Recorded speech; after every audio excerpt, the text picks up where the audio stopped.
ప్రపంచవ్యాప్తంగా 37 డిఫరెంట్ కల్చర్స్లో చేసిన ఒక పెద్ద సర్వేలో ఫేమస్ సైకాలజిస్ట్ డేవిడ్ బస్ ఓ ఇంట్రెస్టింగ్ విషయం కనుగొన్నాడు. అదేంటంటే మెజారిటీ విమెన్ మెన్లో ఇష్టపడేది వాళ్ళు చూపించే కైండ్నెస్ ఇంకా అండర్స్టాండింగ్ అని చెప్పారు. ఇది చాలా సింపుల్గా అనిపిస్తుంది కదా. అంటే ఒక అబ్బాయి సెన్సిటివిటీ ఇంకా మంచితనంతో ఉంటే చాలు వాళ్ళని ప్రేమ వెతుక్కుంటూ వచ్చేస్తుందంట. కానీ రియాలిటీలో అదే జరుగుతుందా?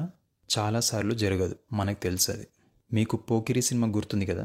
దాంట్లో మహేష్ బాబు పాత్ర చాలా రఫ్ ఇంకా బోల్డ్ ఉంటుంది. ఎవరిని లెక్క చేయడు, భయం అనే మాట ఉండదు, కాస్త మిస్టీరియస్గా ఉంటాడు, ఒక రకంగా స్ట్రీట్ రౌడీలా ఉంటాడు.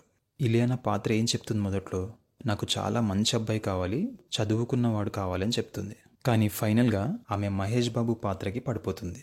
ఎందుకంటే అతను అందరితో బయటకి ఎంత రఫ్గా ఉన్నా లోపల ఓ సాఫ్ట్ ఇంకా కేరింగ్ సైడ్ ఉంటుంది. ఆ సైడ్ని ఇలియానాకి మాత్రమే చూపిస్తాడు. ఇలాంటి కాంట్రాడిక్షన్ మనం రియల్ లైఫ్లో కూడా చూస్తాం. వాడికి ఎలా పడింది అని మనం ఆశ్చర్యపోతాం. నేను ఎందుకు ఇలాంటి వాడిని ఇష్టపడుతున్నాను అని అమ్మాయి కూడా కన్ఫ్యూజ్డ్ అవుతుంటుంది. సైకాలజీ ఏమంటుందంటే విమెన్ ఎక్కువగా కోకోనట్ మోడల్లో ఉండే మెన్కి చాలా అట్రాక్ట్ అవుతారు. అంటే కొబ్బరికాయలాగా బయటకి హార్డ్ ఉండి కానీ లోపల చాలా సాఫ్ట్ ఇంకా స్వీట్గా ఉండేవాడు. కొబ్బరికాయ తనని రక్షించుకోవడానికి బయటకు కఠినంగా ఉంటుంది, కానీ దాన్ని గెలుచుకున్న ఒక్కరికి మాత్రమే దాని స్వీట్నెస్ దొరుకుతుంది. అలాగే ఒక అబ్బాయి బయటకి ఫిజికల్లీ మెంటలీ స్ట్రాంగ్గా ఉండాలి, కానీ లోపల ఒక మంచి మనసుతో ఉండాలి.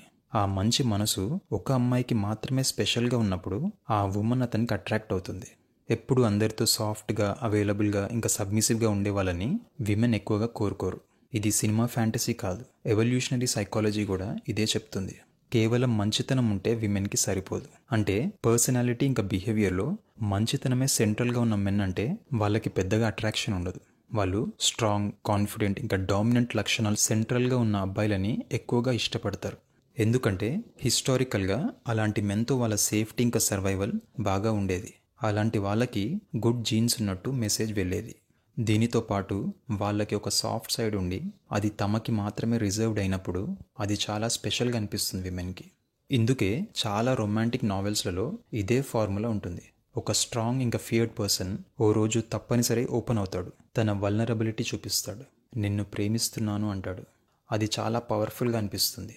ఎందుకంటే అది జస్ట్ కైండ్నెస్ని చూపించదు, ఒక మ్యాన్ ఒక ఉమెన్ కోసం కైండ్గా మారుతున్న ట్రాన్స్ఫర్మేషన్ని చూపిస్తుంది.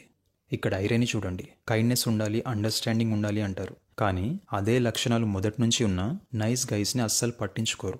ఎందుకంటే వాళ్ళలో ఛేదించాల్సిన మిస్టరీ ఏముండదు, బ్రేక్ చేయాల్సిన షెల్ ఏది ఉండదు. ఆల్రెడీ ఓపెన్ చేసి చేతిలో పెట్టిన కొబ్బరి ముక్కలా అనిపిస్తారు. వాళ్ళతో ఎక్సైట్మెంట్ ఉండదు. మన ఎవల్యూషన్ మనల్ని ఎలా వైర్ చేసిందంటే ఒకరిని గెలుచుకోవాలంటే మనం ఎఫర్ట్ పెట్టాలి, దాన్ని చేజ్ చేయాలి. అప్పుడు మాత్రమే మనకు అది స్పెషల్ అనిపిస్తుంది. అది ఏ సిగ్నల్ ఆఫ్ క్వాలిటీ. ఫ్రీగా దొరికే దానికి వాల్యూ ఉండదు. ఆ రీసెర్చ్లో విమెన్ చెప్పింది నిజమే, కానీ అది ఫుల్ ట్రూత్ కాదు. మీకు కోకోనట్ ఇష్టం అనుకోండి, మీరు ఇష్టమని కాన్షియస్గా చెప్పేది దేన్ని?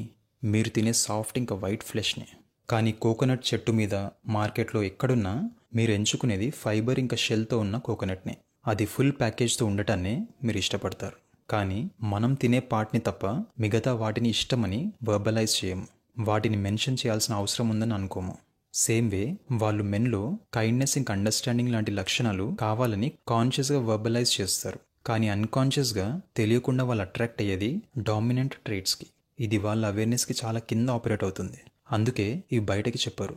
నాకు ఒక టఫ్ పర్సన్ కావాలి అని వాళ్ళ నుంచి చాలా రేర్గా వినిపిస్తుంది. ఎందుకంటే అది వాళ్ళకు ఒక డిఫాల్ట్ టెంప్లెట్ లాంటిది. అది ప్రత్యేకంగా చెప్పేది కాదు, ఉండి తీరాల్సిందే అనే అన్స్పోకెన్ ఎక్స్పెక్టేషన్. ఇలియానా లాగా చాలా మంది విమెన్ మాకు చాలా మంచివాడు కావాలి అని చెప్తారు. మేము మంచోళ్ళమే కదా, మమ్మల్ని ఎందుకు ఎవరు ఇష్టపడరు అని మెన్ ఫీల్ అవుతూ ఉంటారు. ఇక్కడే ఎలిజిబిలిటీ మిస్అట్రిబ్యూషన్ అనే మిస్టేక్ జరుగుతుంది. అంటే మంచితనం అన్నారు కాబట్టి ఆ ఒక్కటి ఉంటే సరిపోతుంది, రొమాంటిక్ సక్సెస్కి వాళ్ళు క్వాలిఫై అయిపోయారు అని తప్పుగా అస్యూమ్ చేసుకుంటారు. మంచితనమే వాళ్ళకు ఉండాల్సిన సెంట్రల్ ట్రేట్ అని నమ్మి దాన్నే గొప్పగా ప్రొజెక్ట్ చేసుకుంటూ ఉంటారు. కానీ ఇక్కడ మనకు ఒక డౌట్ వస్తుంది. వాళ్ళకి డామినెంట్ మెన్ ఇష్టం, సరే బాగుంది, మరి వాళ్ళలో చాలామందికి కైండ్గా అర్థం చేసుకునే లక్షణం ఉండదు కదా, అయినా ఎలా ఇష్టపడుతున్నారు అని. ఇది అర్థం చేసుకోవడానికి కోకోనట్ అనాలజీ ఇంకోసారి చూద్దాం. మీరు కొబ్బరికాయ చెట్టు నుంచి కోస్తున్నా మార్కెట్లో కొంటున్నా లోపల ఫ్లెష్ ఎలా ఉందో మీకు తెలియదు, కానీ బయటకి కనిపించే కొన్ని సైన్స్ ఆధారంగా ఇది బాగుంటుంది అని అస్యూమ్ చేస్తారు. మీరు ఇంటికెళ్ళి దాన్ని పగలగొట్టి చూసే వరకు దాని క్వాలిటీ ఎలా ఉంది, క్వాంటిటీ ఎంత వచ్చింది, అసలు తినడానికి పనికొస్తుందా లేదా అనేది మీకు తెలియదు. అలాగే విమెన్ కూడా బయటకి కనిపించే డామినెంట్ క్యూస్ని చూసి అట్రాక్ట్ అయ్యి పిక్ చేసేసుకుంటారు. ఇదే వాళ్ళకు ఒక బేస్ లైన్ ఫిల్టర్, అంటే ఫస్ట్ లేయర్ ఆఫ్ సెలెక్షన్ అన్నమాట. వాళ్ళలో కంపాషన్ ఉందో లేదో అప్పుడు తెలియదు, కానీ ఉంటుంది అని అస్యూమ్ చేసుకుని నమ్మకంతో ముందుకెళ్తారు.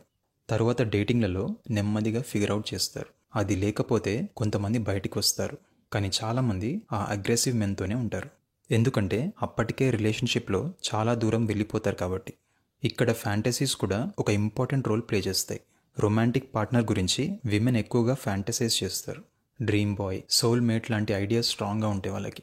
నావెల్స్, మూవీస్, ఫిక్షన్ వాళ్ళకి అన్రియలిస్టిక్ హోప్స్ ఇస్తాయి. వాటి ప్రభావం వాళ్ళ మీద చాలా ఎక్కువ ఉంటుంది. అందుకే వాళ్ళకి ఒక డామినెంట్ పర్సన్ కనపడినప్పుడు స్టార్టింగ్లోనే వాళ్ళలో కంపాషన్ లేనట్టు కొంచెం తెలిసినా, లేదా తరువాత మెల్లిగా అర్థమవుతున్నా, లేదు లోపల ఖచ్చితంగా ఒక సాఫ్ట్ సైడ్ ఉంది, అది సీక్రెట్గా దాగి ఉంటుందని ఆశ పెట్టుకుంటారు. ఇలా ఈ గ్యాప్స్ని వాళ్ళ ఫ్యాంటసీ ఫిల్ చేసేస్తుంది. ఆ టెండర్నెస్ బయటపడాలి అని ఊహించుకుంటూ, ఎదురు చూస్తూ, ట్రై చేస్తూ ఉంటారు. కానీ అప్పటికే వాళ్ళ రిలేషన్ చాలా డీప్గా వెళ్ళిపోతుంది. అప్పుడే మనం సర్ప్రైజ్ అవుతూ ఉంటాం, ఇతనిలో ఏముంది, ఇది ఎలా పాసిబుల్ అయింది, మనమేం తక్కువ అని. సో మీరు ఈ పాడ్కాస్ట్ నుంచి తీసుకోవాల్సిన 2 హార్డ్ రూట్స్ ఏంటంటే, కైండ్నెస్, కంపాషన్, అండర్స్టాండింగ్ ఇవన్నీ అవసరమే. కానీ మీలో స్ట్రెంగ్త్, కాన్ఫిడెన్స్, ఫియర్లెస్నెస్, ఎంతో కొంత టఫ్నెస్ లేకపోతే మాత్రం మీరు చాలాసార్లు విమెన్ని ఆకర్షించడంలో ఫెయిల్ అవుతారు. రెండవది, ప్రేమ అనేది మనం మంచిగా ఉండటం కాదు, మనం ఇంకొకరి కోసం మంచిగా ట్రాన్స్ఫార్మ్ అవ్వడం, ఎప్పటికీ మంచి వైపు ఇవాల్వ్ అవుతూ ఉండడం. సో ద కోకోనట్ కోడ్, మీకు షెల్ ఉంటే మీరు ఒక ఉమెన్ హార్ట్ని గెలుచుకుంటారు. కానీ షెల్ లేకపోతే మాత్రం ఎంత టేస్టీగా ఉన్నా కొబ్బరిని ఎవరు పట్టించుకోరు. ఇది అసలైన కోకోనట్ కాదు, మాకిది వద్దు అంటారు.